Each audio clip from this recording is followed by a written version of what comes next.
Good morning students. मैं मनोज मिश्रा और मेरा ये यूट्यूब चैनल हिंदी ज्ञान गंगा में आपका स्वागत है। आज हम आपके लिए जो वीडियो बनाए हैं क्लास 11th का है, जिसमें हम मियां नसीरुद्दीन जो कि कृष्णा शोभती जी ने लिखा है, आधुनिक युग की लेखिका है, इनके द्वारा ये हम हसमत से जो है उद्धृत है। और इसमें जो मियां नसीरुद्दीन जी हैं वो एक खानदानी नानबाई हैं जो रोटी बनाने का काम करते हैं।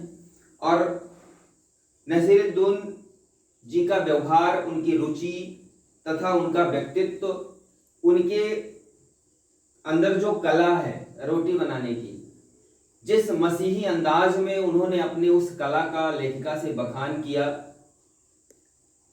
उसको इस अध्याय में प्रस्तुत किया गया है कृष्णा शोभती जी के द्वारा।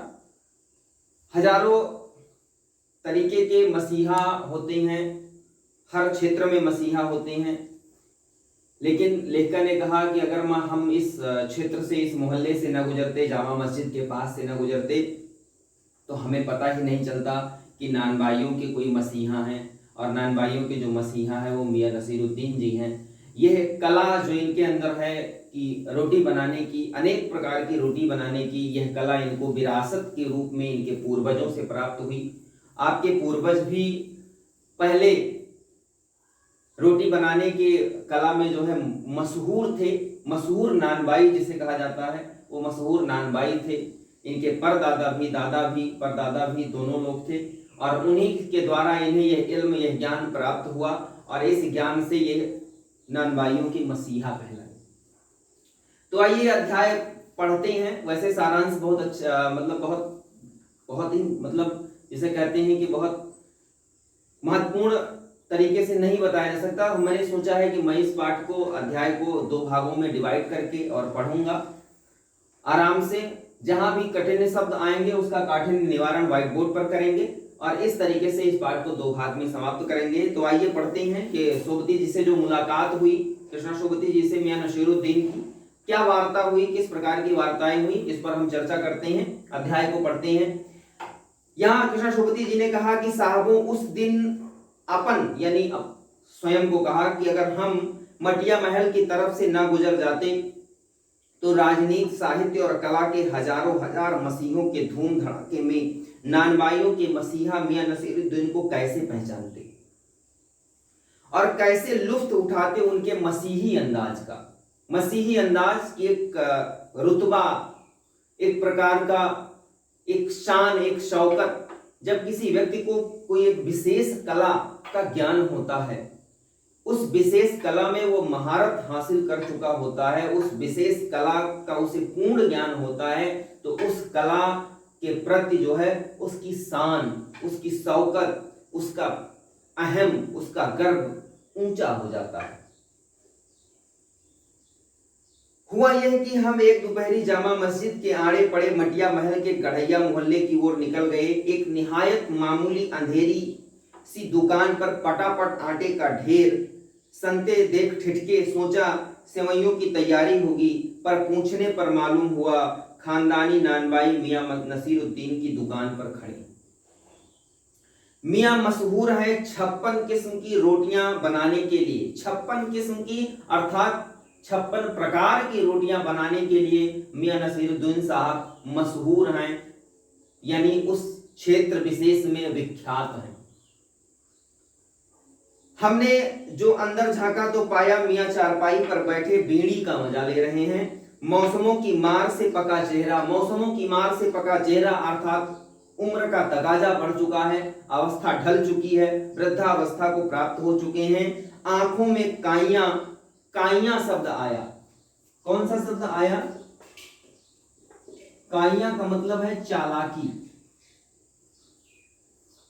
और उसके बाद कहा भोलापन, यानी चालाकी और भोलापन, और पेशानी पर मजे हुए कारीगर के तेवर। पेशानी मतलब मस्तक या मत्था।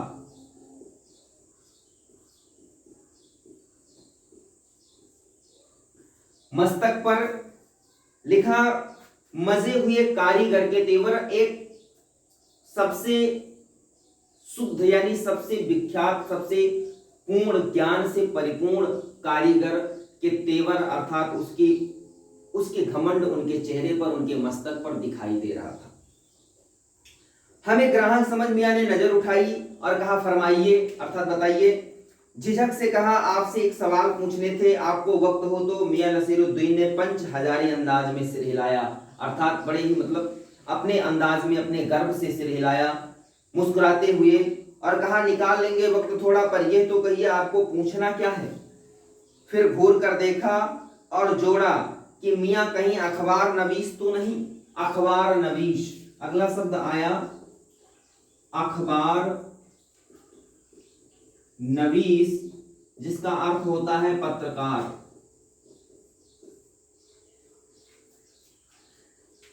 यह तो खोजियों की खुराफात है। हम तो अखबार बनाने वाले और अखबार पढ़ने वाले दोनों को ही निठल्ला समझते हैं। हाँ, कामकाजी आदमी को इससे क्या काम है।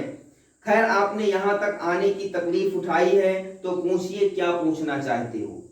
पूछना यह था कि किस्म किस्म की रोटी पकाने का इल्म आपने कहां से हासिल किया, यानी अनेक प्रकार की रोटियों को पकाने का जो ये इल्म अर्थात तरीका या ज्ञान। इल्म शब्द आया है जिसका मतलब है ज्ञान या तरीका।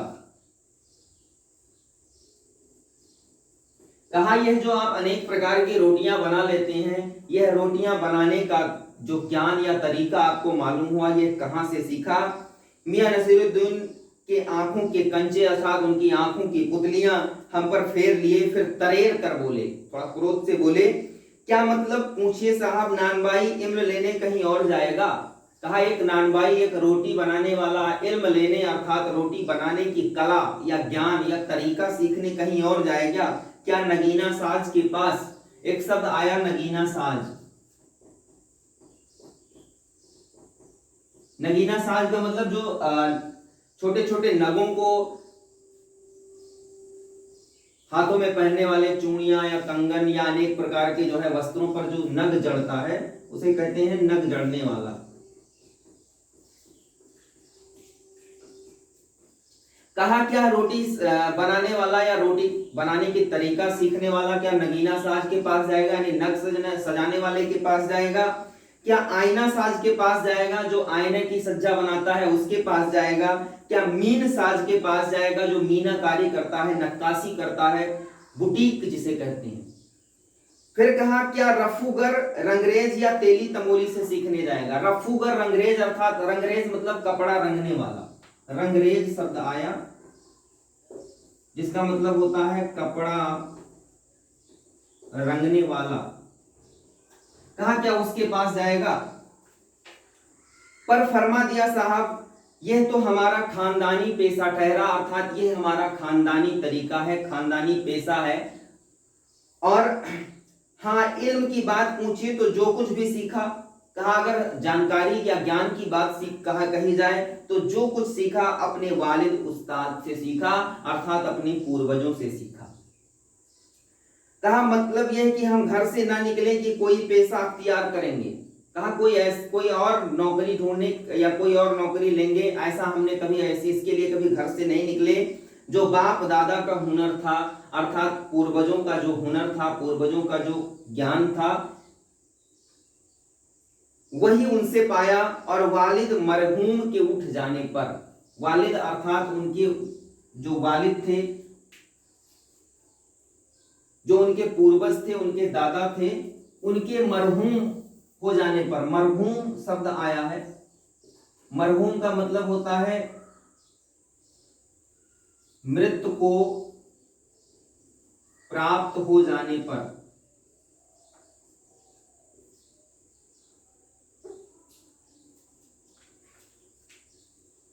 तो क्या लिखा, मरहूम के उठ जाने पर आ बैठे उन्हीं के ठिये पर। ठिया मतलब स्थान।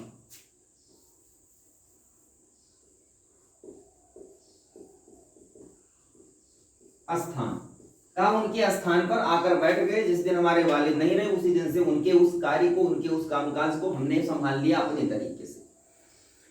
कहा, आपके वालिद मियां नसीरुद्दीन की आंखें लम्हा भर को किसी भट्टी में गुम हो गई, लगा गहरी सोच में हैं।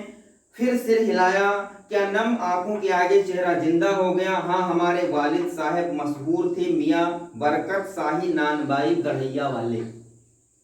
उनके जो वालिद थे, उनके जो पिता थे, अब्बूजान थे, वो बरकत शाही नानबाई गढ़ैया वाले के नाम से मशहूर थे। और उनके वालिद यानी उनके दादा यानी बरकत अली के जो पिताजी थे वो भी मशहूर थे। उनका नाम था आला नानबाई मियाँ कल्लन। कल्लन मियाँ के नाम से वो भी जो है नानबाई मियाँ कल्लन के नाम से प्रसिद्ध थे। यानी उनके पूर्वज में भी लोग मसीही अंदाज था उनका, और उस अंदाज में वो अनेक प्रकार की रोटियां बनाना जानते थे। आगे लेखक ने प्रश्न किया कि आपको इन दोनों में से किसी की भी कोई नसीहत याद हो। नसीहत मतलब सुझाव। अगला शब्द आया नसीहत, जिसे हम कहते हैं सुझाव। कहा आपको अपने पूर्वजों की कोई नसीहत याद हो। मियां ने कहा नसीहत काहे को मियां, काम करने से आता है, नसीहतों से नहीं। हाँ, वजह फरमाया, पर यह तो बताइए कि जब आप अपने काम पर लगे तो वालिद साहब ने सीख के तौर पर कुछ कहा होगा। नसीरुद्दीन साहब ने जल्दी जल्दी 2-3 कस खींचे, फिर गला साफ किया और बड़े अंदाज से बोले, अगर आपको कुछ कहलवाना ही है तो बताए दिए देते हैं।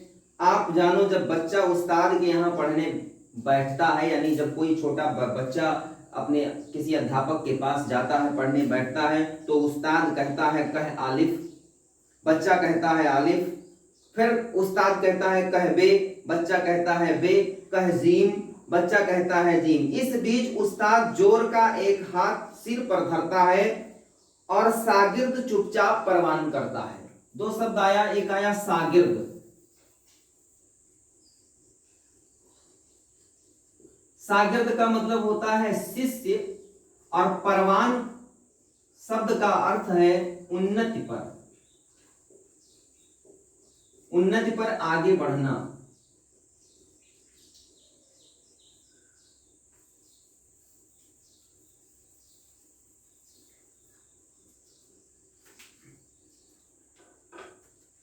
इसी बीच जो है परवान करता है, समझे साहिब, एक तो पढ़ाई ऐसी और दूसरी बात बीच में छोड़ सामने से गुजरते मीर साहिब को आवाज दे डाली, कहो भाई मीर साहिब, सुबह ना आना हुआ, पर क्यों?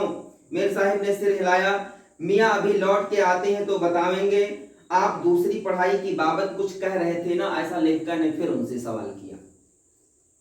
इस बार मियां नसीरुद्दीन ने यूं सिर हिलाया कि सुकरात हो, कि हाँ उन्हें मालूम हो कि हाँ हमने दूसरा प्रश्न किया था। हाँ, दूसरी पढ़ाई भी होती है। सुनिए, अगर बच्चे को भेजा मदरसे में तो बच्चा ना कच्ची में बैठा, ना वो बैठा पक्की में, ना दूसरी में, और जा बैठा तीसरी में। हम ये पूछेंगे कि उन 3 जमातों का क्या हुआ, अर्थात 3 श्रेणियों का क्या हुआ। जमात शब्द आया, अरबी शब्दों का प्रयोग ज्यादा किया गया है, तो जमात शब्द का मतलब होता है श्रेणी, या इसे जैसे आप हिंदी में कक्षा बोलते हैं, कक्षा।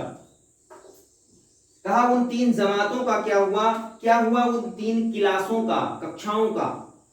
अपना ख्याल था कि मियां नसीरुद्दीन नानबाई अपनी बात का निचोड़ भी निकालेंगे, पर वो हम ही पर दागते रहे, और आप ही बताइए उन 2-3 जमातों का क्या हुआ।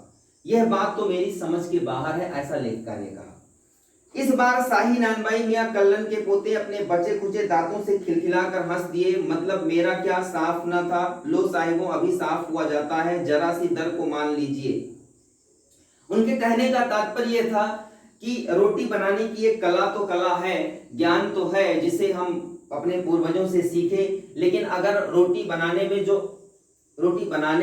से पूर्व जो तैयारियां होती हैं, उन तैयारियों का ज्ञान अगर आपको नहीं है तो आप रोटी बनाना नहीं सीख सकते। अर्थात भट्टी बनाना, भट्टी में आग लगाना, फिर उस आग को पूर्ण रूप से मतलब रोटी सेकने के लायक बनाना, आटे को सही तरीके से गूंथना, अनेक प्रकार के ऐसे ज्ञान थे, ऐसी कला थी कि उसको सीखने के बाद ही वह व्यक्ति रोटी बना सकता है।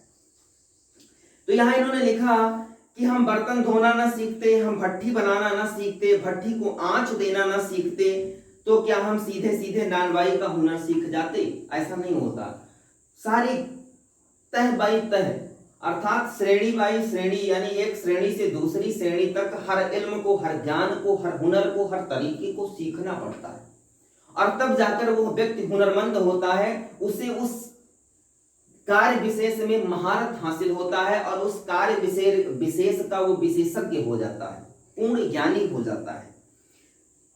सिर हिलाया, हाँ साहिब माना। मियां नसीरुद्दीन जोश में आ गए। हमने न लगाया होता खोमचा तो आज क्या यहाँ बैठे होते? मियां ने खोमचे वाले दिनों में भटकते देख हमने बात का रुख मोड़ा। आपने खानदानी नानबाई होने का जिक्र किया, क्या यहाँ और भी नानबाई हैं?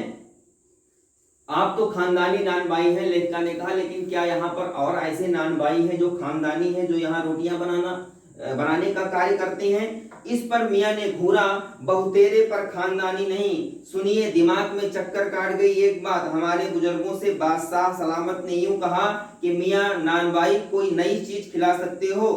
तो हमारे पूर्वजों ने कहा, हुक्म कीजिए जहांपनाह। बादशाह सलामत ने फरमाया, कोई ऐसी चीज बनाओ जो ना आग से पके ना पानी से बने। क्या उससे बनी ऐसी चीज? क्यों ना बनती साहेब, बनी और बादशाह सलामत ने खूब खाई और खूब सराही। लगा हमारा आना कुछ रंग लाया चाहता है। बेसब्री से पूछा, क्या पकवान? वो पकवान क्या था? कोई खास चीज होगी, ऐसा करके उन्होंने नाम नहीं बताया। तो इस प्रकार मियां साहब का जो अंदाज था, जो उनके बात करने का जो लहजा था, वो एक मसीही अंदाज था, एक शान शौकत वाला अंदाज था कि एक रोटी बनाने के कार्य में महारत हासिल करने के बाद, पूर्ण ज्ञान प्राप्त करने के बाद, अपने आप को उस रोटी बनाने का जो इल्म, जो ज्ञान था, उस ज्ञान के तरीके से उनके अंदर जो शोहरत थी, जो उनकी शान थी, जो शौकत थी, उसे कभी उन्होंने अपने मरते दम तक मियां नसीरुद्दीन ने कम नहीं होने दिया। और कहा, पढ़ाया क्यों गया ये पाठ, आपके चैप्टर में क्यों आया? क्योंकि कुछ कलाएं ऐसी होती हैं, जैसे रोटी बनाने की जो कला थी उनके अंदर आई, और उस रोटी बनाने की कला में उन्होंने महारत हासिल की। यह कला उन्हें प्राप्त हुई तो अभ्यास से प्राप्त हुई। किससे प्राप्त हुई? अभ्यास से प्राप्त हुई। और जो हम अध्ययन करते हैं, पढ़ते हैं, वो कला, एक विद्या जो है, ज्ञान जो है, वो भी अभ्यास से प्राप्त होती है।